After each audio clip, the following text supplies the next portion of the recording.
silent vengeance. For 8,000 years, the Zeltani Empire had ruled the stars with unshakable confidence.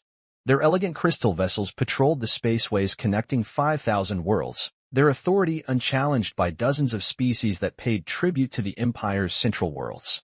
Zeltani's superiority wasn't merely political but a biological certainty. Their neural pathways processed information at 4 times the speed of most sentient life, their lifespan stretched across centuries. And their technological prowess had reached heights that most races could scarcely comprehend. The first hint of trouble appeared in the data stream from monitoring station N27, positioned at the rim of the spiral arm. Scientist Jalon noticed it only because he had been tasked with investigating reported sensor malfunctions. What he discovered wasn't a malfunction but a disturbance, organized energy pulses that had no business existing in that empty region of space. Reporting unusual signal patterns across sectors 42 through 51, he transmitted to his superior. Pattern suggests coordinated movement, but scale exceeds known parameters for trade convoys or migration fleets. The response came hours later, dismissive and curt. Recalibration of sensors required. Cosmic radiation interference probable. Continue monitoring but do not escalate. Jalon complied, but continued tracking the signals over the next 16 cycles. The pattern intensified. Whispers became murmurs, shadows became forms. Something vast moved through the darkness beyond Imperial space, something organized, purposeful, and completely silent on the conventional communication frequencies the Zeltani monitored. It had been exactly 40 years since the Zeltani had encountered the species called humans. The meeting had been unremarkable, a small delegation arriving in a single vessel requesting diplomatic recognition and trade agreements. The Imperial Diplomatic Corps had processed their request with typical efficiency, classifying humanity as a Category 3 developing intelligence, capable of interstellar travel but lacking the biological or technological sophistication to be considered significant in galactic affairs. The humans had been polite, even deferential. They accepted the restricted trade routes, the limited technological exchange, the prohibition against expansion beyond their home system. They had seemed grateful for even basic acknowledgement from the mighty Zeltani Empire. High Commander Velith, we have confirmation from 5 independent monitoring stations, reported Fleet Intelligence Officer Drovex. The anomalous readings represent coordinated fleet movement, vessels numbering in the thousands, possibly tens of thousands. High Commander Velith's crystalline appendages flickered with irritation. Impossible. No species possesses a fleet of that magnitude. Even our Imperial Defense Force numbers only 6,000 vessels across all categories. The data is conclusive, Commander. And there's more. They're on a direct course for the Zeltani core systems, maintaining perfect formation across a front spanning 18 light-years. Velith's irritation turned to amusement. And what species do you propose has secretly built such a fleet without our knowledge? The Marvani? They can barely maintain their lunar outposts. The Tekler Collective? They've been our vassals for millennia. Drovex hesitated before answering. The trajectory analysis suggests they're coming from the direction of human space. The High Commander's laughter echoed through the command chamber. Humans? Those primitives in their single-star system? They were still fighting with projectile weapons when we first detected their radio emissions. This is clearly a sensor malfunction or natural phenomenon we've not cataloged. But Drovex persisted. We've dispatched reconnaissance drones, Commander. The first visual data is arriving now. The holographic display in the center of the command chamber flickered to life, showing a section of deep space that should have been empty. Instead, it revealed rank upon rank of ships. Angular, utilitarian vessels bearing no resemblance to the elegant designs of the Zeltani or their vassal species. The ships were dark, absorbing light rather than reflecting it, with only minimal running lights visible along their hulls. They moved in perfect unison, maintaining formation with precision that suggested highly advanced navigational systems. Magnify, ordered Velith, his amusement fading. The image zoomed in on one of the vessels. It was massive, easily the size of a Zeltani dreadnought, but with none of the ornate architecture or crystalline superstructure that marked Imperial warships. This vessel was built for one purpose only, war. These cannot be human vessels, Velith said, but uncertainty had crept into his voice. The design matches known species in our databases, Drovex confirmed. But the formation is heading directly for our territory from the direction of human space. Throughout the imperial hierarchy, reports began to flow.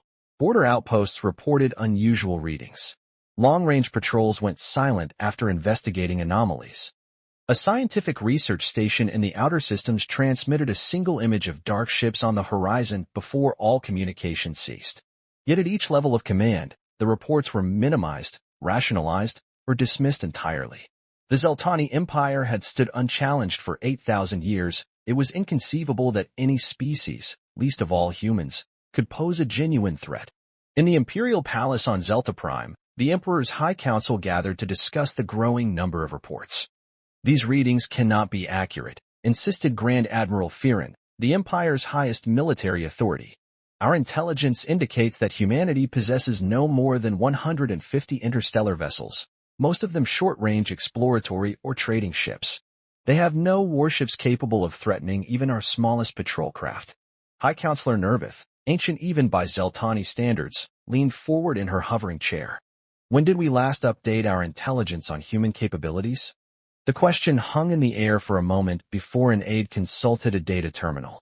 The last comprehensive assessment was conducted 39 standard years ago, Excellency. Routine surveillance has continued, but no detailed analysis has been deemed necessary given their Category 3 classification. 39 years, Nervith repeated. And how long is a human generation? Approximately 20 to 25 standard years, Excellency. The ancient counselor's crystalline appendages dimmed slightly. So nearly 2 generations have passed since we truly looked at them. 2 generations during which we've largely ignored them. Grand Admiral Firin made a dismissive gesture. Even given 2 generations, the technological and industrial leap required to build a fleet that could challenge us is impossible.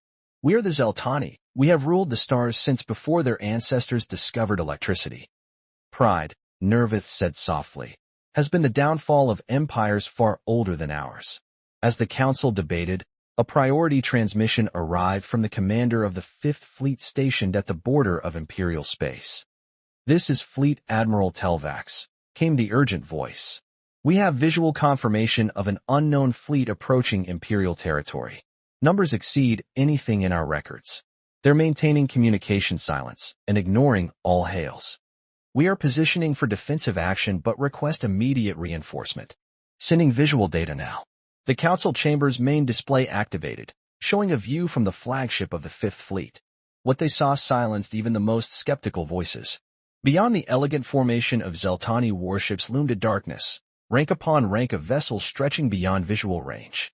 They moved with perfect coordination, like a single organism with thousands of parts, utterly silent in their approach. Magnify Central Vessel, ordered the Emperor, speaking for the first time. The image zoomed in on what appeared to be a command ship at the center of the formation. Unlike the others, this one bore markings, a stylized depiction of a human planet encircled by a wreath of stars, and below it, words in the human language known as English. TEDF Judgment, translated in aid automatically. Terran Earth Defense Force. In that moment, the Empire's certainty cracked. The humans had not arrived to negotiate, to plead, or to bargain. They had come in overwhelming force, with purpose and planning that spoke of years, perhaps decades of preparation. How did we not see this coming? Demanded the Emperor, his voice cutting through the stunned silence. High Counselor Nervith's ancient voice quavered as she answered, because we chose not to look. Because we decided they were insignificant. The first shots were fired 3 hours later. The 5th Fleet, pride of the Imperial Navy, lasted less than 15 minutes against the human onslaught. Their elegant crystalline vessels, designed as much for beauty as for battle, shattered under concentrated fire from multiple human warships that attacked with coordinated precision. As the reports of destruction reached the imperial capital, the truth became impossible to deny. Humanity had spent 40 years preparing, building, planning, all while the Zeltani had dismissed them as primitives barely worth monitoring. Now they had arrived with a single purpose, moving across imperial space like a scythe through grain. And the mighty Zeltani Empire found itself facing something it had not known in 8,000 years, fear. The Reckoning. The Imperial War Council chamber, once a place of measured deliberation and strategic planning, had devolved into chaos. Holographic displays showed the human fleet's inexorable advance through Imperial territory, system after system falling silent as the Dark Armada passed through. 9 days had passed since the destruction of the 5th Fleet. And in that time, 23 border systems had gone dark. How is this possible? Demanded Emperor Zelthran, his crystalline form pulsing with agitation. They were nothing primitives barely capable of reaching their own moons when our ancestors had already mapped the galaxy. Intelligence Director Nilitha's appendages flickered nervously as he addressed the Emperor. We may have gravely miscalculated, Your Radiance.